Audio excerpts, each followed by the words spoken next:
Уважаемые участники, сегодня Кыргызская республика под руководством президента господина Жапарова уверенно движется по пути реформ, строя новое общество. Корея, как и все международное сообщество, наблюдает за новым скачком Кыргызской республики.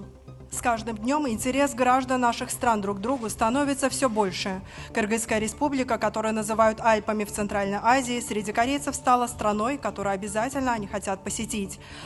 Я слышал, что в Кыргызской республике популярны корейские сериалы, огромный интерес к изучению корейского языка. На основе тесной связи между нашими народами мы станем надежными друзьями и партнерами, которые вместе двигаются в будущее. Сегодня мы с президентом господином Жапаровым для реализации потенциала двустороннего партнерства подняли отношения на уровень всеобъемлющего партнерства. Визит президента господина Жапарова в Корею станет важной вехой для перехода наших двусторонних отношений на новый этап.